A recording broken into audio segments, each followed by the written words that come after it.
how to look at art with the intention of looking at the larger world that is all around you.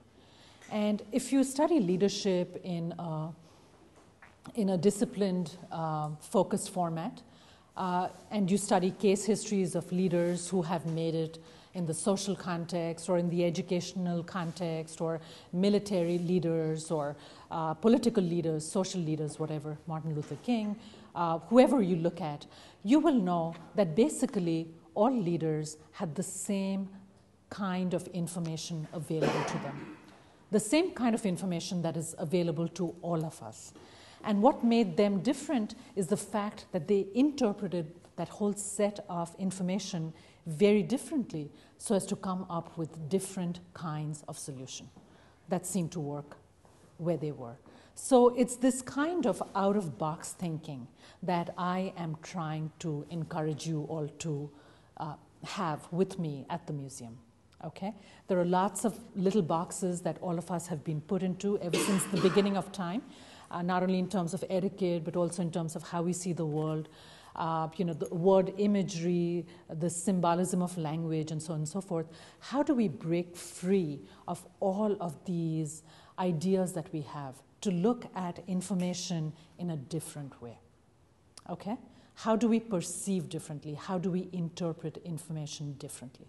So today we will be doing a couple of different exercises, and the three things that I want to stress over here are the three different kinds of thinking that we will be using.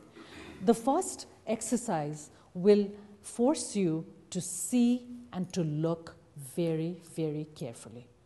To look at something, for instance, to look at this chair as if you've never ever seen a chair before. How would you talk about this chair? How would you perceive this chair? How would you bring creative solutions from this piece of architecture over here? Okay? And all of this is meant to help you self-define yourself as you go on the path of maturity. Not only as a learner in the program, but also as a professional where you are, as a community leader, as a parent, as a mother, father, spouse, whatever. Okay? So seeing and looking, what does see mean? See is from the Latin sequere, which means to follow. Isn't that incredible?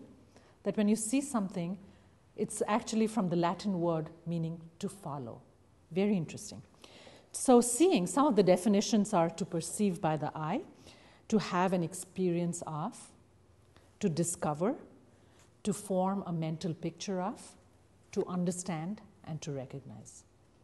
And when you see and you look carefully, and looking is a slightly deeper version of seeing. When you look, you also are examining, you're searching for something, a greater plan, a pattern maybe. You are anticipating, and you are ascertaining by the use of your eye. So you're making double sure that what you're seeing is indeed what you are sensing. And when you are seeing and looking with attention, with discipline, with reasoned focus, then you are practicing inductive thinking, okay? Which is that you are directly observing facts. Okay, does this seem, are you with me so far?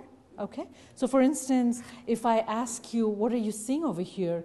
And you are able to describe what you are seeing, directly observing facts. If you are able to do that exercise, then you are practicing inductive thinking. Okay? The next step is to go a little deeper. After you've seen and you've looked, you've examined, you've ascertained whether what you're seeing is really what you are sensing, you then go on to a deeper level, which is observation. Okay? And it's from the Latin observare, which means to guard, to watch, to observe. And what does observe mean? To conform one's action or practices, to inspect, to watch carefully with the purpose of arriving at a certain truth. So there is a certain level of judgment call that's being exercised at this level, which goes to the next level of thinking, which is called deductive thinking. So you started with inductive thinking, where you are describing what you see. In deductive thinking, you are using logic and analysis to come to an understanding of something larger than where you are, to come to know, to watch carefully for the purpose of arriving at a judgment. The last stage in the two exercises that we'll be doing today is interpreting. To explain, to tell the meaning of, to present in understandable terms, to conceive in the light of individual belief, judgment, or circumstance. And when you are interpreting, you are using the third kind of thinking, which is called abductive thinking. Abductive. In inductive, which was the first one, you described details. You described your observation. Some of you might have seen the notebooks of Leonardo da Vinci. He kept 13,000 of them. And basically, whatever he observed in nature or around him, he described in excruciating detail. And he even drew pictures and diagrams and so on and so forth. And why did he do that? People asked him, why are you keeping such great notes? And he would say, because I want to understand what I am seeing. So inductive information, inductive thinking is all about recording what you are seeing.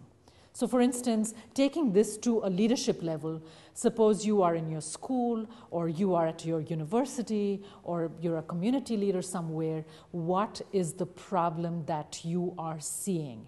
Can you describe it without the benefit of your judgment, your presuppositions, your biases, your prejudices, your expectations? Can you describe something so amazingly perfectly that none of these other elements come into that thinking?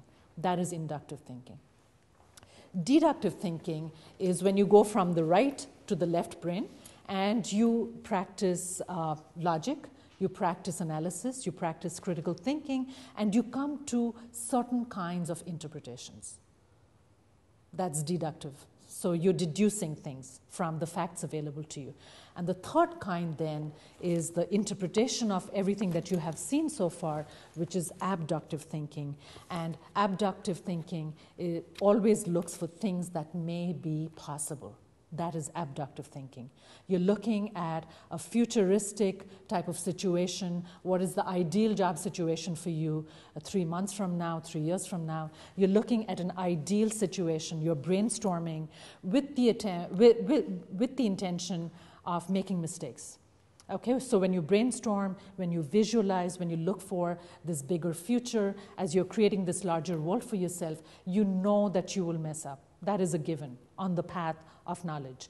But so what? Just like in the process of our interpretation of art, suppose we don't come at an understanding of something, it's fine. It's just teaching you different ways of looking at something. Exercise is called an emotional response exercise. Okay? So for instance, when you look at this painting by Hans Hofmann over here, and we are going to go with the honor system, and we will not read the didactic on the wall, the text on the wall. We will not do that. We will look at each piece of art. We will not figure out when it was painted or sculpted and so on and so forth.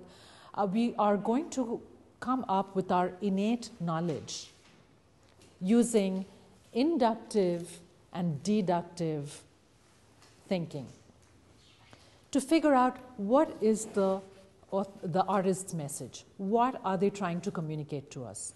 What is it that's happening over here? And so on and so forth. This is the most difficult part of the day, where sometimes you don't even know what's going on, and you don't even know where to begin. You don't even know where to start. What is the beginning of the problem? Where is this leading you to? Is this bigger than you think it is, etc., etc. So through the process of describing observable phenomena, and by logically analyzing it, you come to certain conclusions about what you are seeing. Okay? And then these skills then you are able to transport to your work environment, to your PhD studies. What is working for you? What is not? Where is this leading you as you develop your research question, basically, your hypothesis?